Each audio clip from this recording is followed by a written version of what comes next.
Hello students, जो आज की क्लास है वो बहुत महत्वपूर्ण है। और आज जो एक टॉपिक है voltage and current divider rule, ये हमारे केबल लास्ट क्लास में हमारा केबल कैंसिल हो गया था और ये नंबर लेक्चर इस सीरीज में एक लेक्चर और बचेगा। 10 लेक्चर हैं पूरी यूनिट में और जो आगे वाला लेक्चर होगा उस लेक्चर के बाद आपकी यूनिट समाप्त हो जाएगी और कुछ न्यूमेरिकल प्रॉब्लम्स होंगे वो हम एक अनदर लेक्चर में कवर करेंगे। ठीक है, तो जो voltage and current divider rule है ये बहुत ज्यादा महत्वपूर्ण रूल है। सही है, हम देखते हैं कि इसको कैसे हम निकालते हैं, कैसे मतलब इसको देखते हैं। पहला करंट डिवाइडर रूल,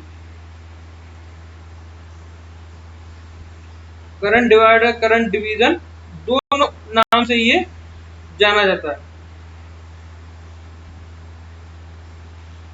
नाम आ रहा है करंट डिवाइडर, जैसे कि मान लो एक करंट सोर्स है, ये सिंबल किसका है, करंट सोर्स का है, ये है 100 एम्पियर करंट। ठीक, अब इसके पैरेलल में एक रेजिस्टेंस लगा होता है R। तो आपको पता होगा 100 एम्पियर करंट अगर यहाँ से चल रही है तो 100 एम्पियर यहाँ भी जाएगी ना, कहीं और तो नहीं जाएगी, यहाँ भी 100 एम्पियर आएगी, फिर यहाँ भी आएगी और फिर फर्दर यहाँ पे। क्लियर? अगर यही कैसा हो कि ये करंट सोर्स है 100 एम्पियर का और यहाँ पे रेजिस्टेंस लगा है एक R1 और एक रेजिस्टेंस लगा है R2। सही है, अब जो 100 एम्पियर जाएगी वो इसमें भी जाएगी और इसमें भी जाएगी। इसमें कितनी जाएगी, इसमें कितनी जाएगी, ये हम देखेंगे अभी। अगर दोनों बराबर हैं, क्या है, दोनों बराबर है, मतलब कि R1 बराबर क्या है R2 है, तो इक्वल करंट जाएगी, इक्वल करंट फ्लो होगी। और अगर ये बराबर नहीं है तो फिर इनके जो रेशियो जो भी होगा उसके अकॉर्डिंग ये जाएगी। लेकिन कम रेजिस्टेंस होगा करंट उसमें ज्यादा जाएगी और ज्यादा रेजिस्टेंस होगा करंट उसमें कम जाएगी। इतनी बात को बहुत ध्यान में रखना है आप सभी को। ठीक है, अब चलते हैं हम अपने रूल की तरफ को और देखते हैं रूल क्या करता है।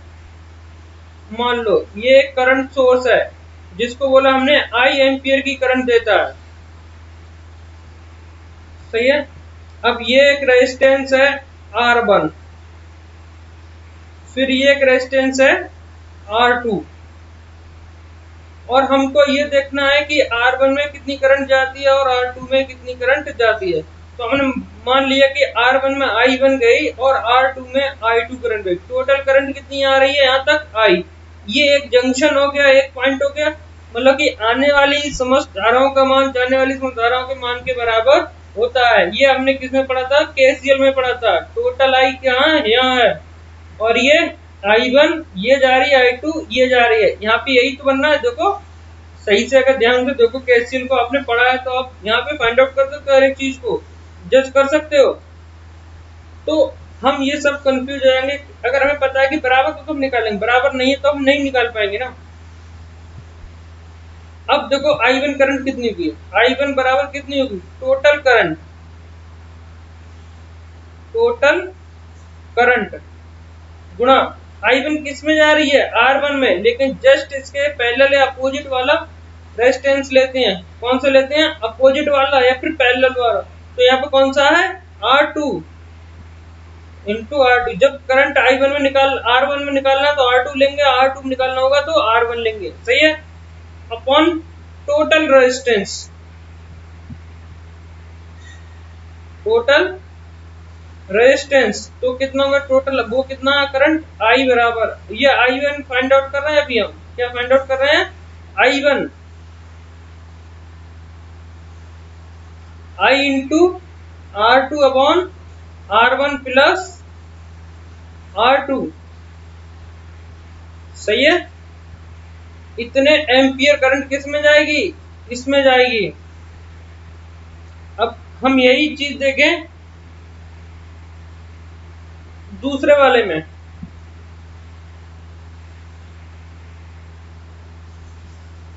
तो देखो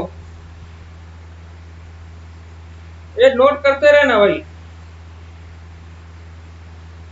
हो सकता है अब लाइव क्लास चला करेगी, रिकॉर्डेड वीडियो नहीं चला करेंगी, ध्यान रखना है आपको। अब I2 निकालना है। I2 किसमें है? R2 पहले तो टोटल वही करंट जो आ रही है, टोटल करंट इनटू अपोजिट वाला रेजिस्टेंस। कौन सा? I2 निकालना है तो R2 वो R1 रेजिस्टेंस लेना है अपन टोटल रेजिस्टेंस।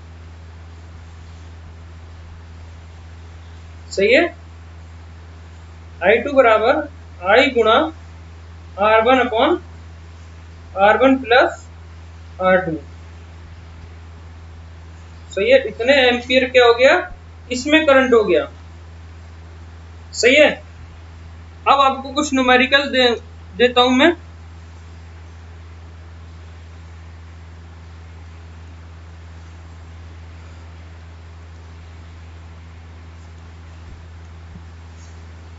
एक न्यूमेरिकल क्वेश्चन है, find current I1 and I2 in given circuit. सही है। तो आपको I1 I2 निकालना है। तो टोटल यहाँ पे देखो, टोटल करंट कितनी है, 50 एम्पियर। यहाँ पे कितना है, 25 ओम। दूसरा भी कितना है, 25 ओम। अब मैंने कहा कि अगर बराबर रेजिस्टेंस हो, मतलब कि R1 इक्वल टू R2 हो, तो करंट कितनी जाएगी, आधी आधी, मतलब बराबर फ्लो होगी। टोटल करंट कितनी है, 50।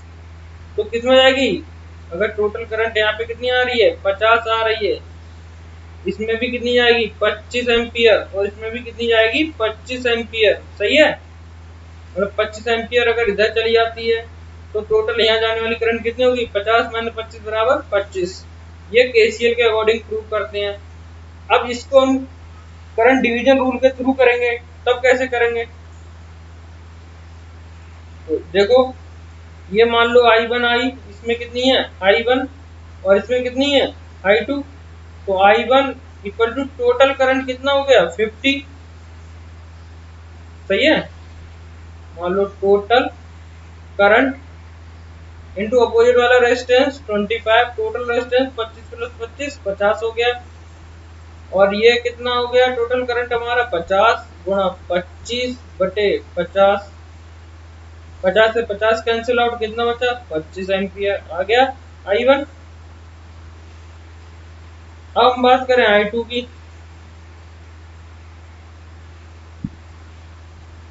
हम बात करें I2 की, तो I2 भी कितना होगा, I2 बराबर, करो क्वेश्चन करो, I2 बराबर टोटल करंट गुणा opposite resistance R1 upon R1 plus R2, कितना हो गया 50। ये कितना 25।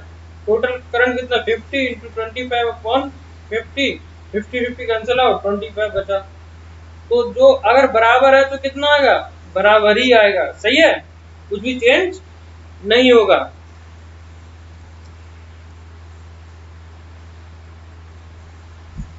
सही है। अब हम पढ़ते हैं voltage divider rule.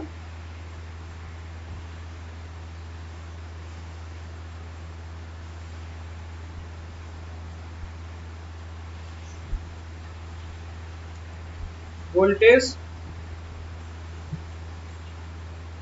Divider rule, ये क्या है, ये क्लोज सर्किट में लगता है। सही है। ये भी मतलब कि ये आपका वोल्टेज के लिए है बी,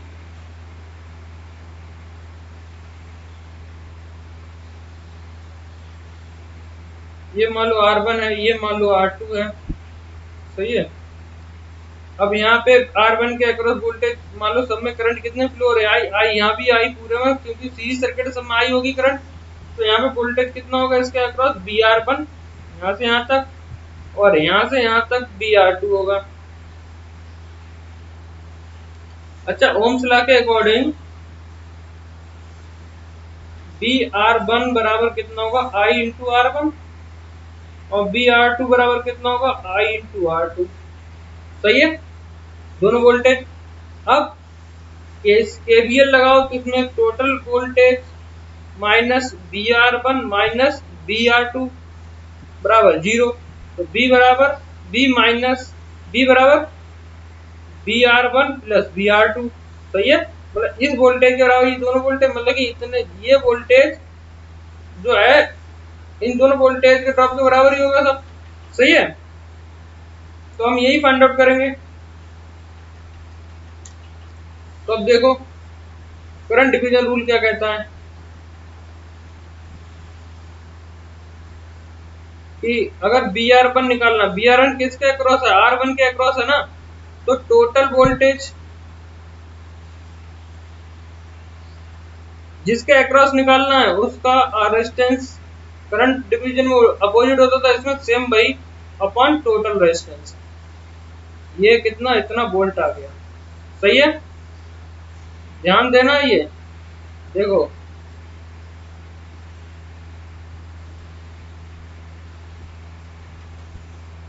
और बी आर टू निकालना होगा दूसरे वाले में, तो वही total voltage into R two upon R one plus R two volt. एक जल्दी जल्दी न्यूमेरिकल कर लो।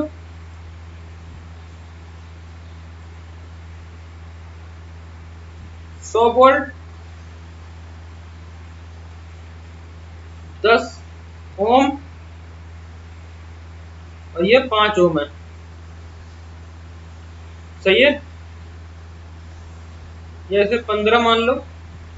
सही है, अब करंट कितनी आ जाएगी यहाँ पे 4 एम्पियर ओम्स लॉ के अकॉर्डिंग। टोटल रेजिस्टेंस बी बराबर आई आर हो गया ना, बी बराबर आई आर, तो आई बराबर बी अपॉन आर। बी कितना है 100 है, टोटल रेजिस्टेंस कितना है 15 और 10 25, तो 25 चौका 100, तो आई बराबर 4 एम्पियर। सही है, तो वो 4 एम्पियर आपकी यहाँ आ गई।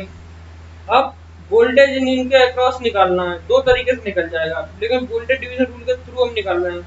बी आर वन बराबर कितना हो जाएगा, total voltage into R one upon R one plus R two. Total voltage कितना है 100, आर वन कितना है 10, टोटल करंट कितना है 25, 25 100 का 100 और 4 दही 40, 40 वोल्ट तो आ गया यहाँ पे, यहाँ से यहाँ तक 40 वोल्ट आ गया। अब दूसरे में देखो बी आर टू कितना आ गया, टोटल वोल्टेज 100 इंटू 15 अपॉन 25, 25 चौका 100 और 15 चौका 60 वोल्ट, और यहाँ से यहाँ तक कितना आ गया 60 वोल्ट आ गया।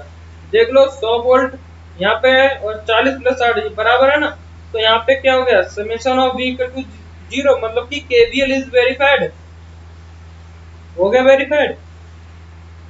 सही है, तो आज की वीडियो में और आज के लेक्चर में इतना ही। नेक्स्ट में देखेंगे हम इसके कुछ और न्यूमेरिकल, साथ में स्टार डेल्टा कन्वर्जन। सही है, स्टार डेल्टा कन्वर्जन बताएंगे। तब तक के लिए आराम से रहिए, घर पे रहिए, मस्त रहिए। किसी भी प्रकार की कोई प्रॉब्लम आए तो आप अपने ग्रुप में, अभी मैकेनिकल जो फर्स्ट ईयर है भाई, आपकी जो अटेंडेंस आ रही है बहुत पुअर अटेंडेंस है, मतलब कि कोई वीडियो देख ही नहीं रहा है, लेक्चर देख ही नहीं रहा है भाई। क्यों नहीं देख रहे हो, पास होना है नहीं होना है। नाम सबका मेरे पास आ गया है, और कौन कौन जो अटेंडेंस लगाएगा मुझे पता चलेगा। देखो जैसी क्लास में अटेंडेंस है वैसे यहाँ भी अटेंडेंस चलेगी आपकी। ये आपके कॉलेज के लिए ग्रुप है, ये कोई कमाई के लिए यूट्यूब चैनल नहीं है, ना कुछ है। मैं आपको कोई फोर्स नहीं कर रहा हूँ, लेकिन देखोगे तो अपने लिए देखोगे। सही है, तो आपको लेक्चर ये आपकी यूनिट खत्म हो गई, मतलब एक टॉपिक रह गया, आपकी यूनिट ऑलमोस्ट खत्म हो जाएगी, सेकंड यूनिट आपकी चलेगी।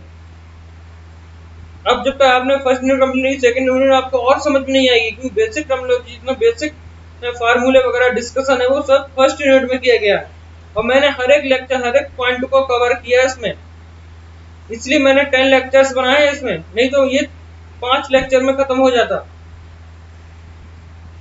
तो आप लोगों को ज्यादा से ज्यादा वीडियो को समझो, प्रॉब्लम आए तो व्हाट्सएप ग्रुप में डालो, और कमेंट में भी अगर कोई प्रॉब्लम है तो कमेंट कर दो, मैं कमेंट भी देखता रहता हूँ। नहीं तो आप अपने क्लास का जो मैकेनिकल इंजीनियरिंग वाला ग्रुप है उस ग्रुप में आप डालो, सही है। किसी को कोई दिक्कत होती तो आप पतंग नाम का कौन है, ये जो सीआर है, आप उससे बात करो।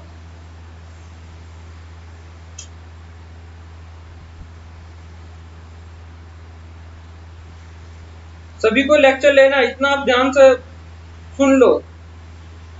मेरे पास नाम आएगा उसी की अटेंडेंस मैं ऊपर दूंगा, जिसका नाम नहीं आएगा मैं बिल्कुल अटेंडेंस किसी की नहीं दूंगा।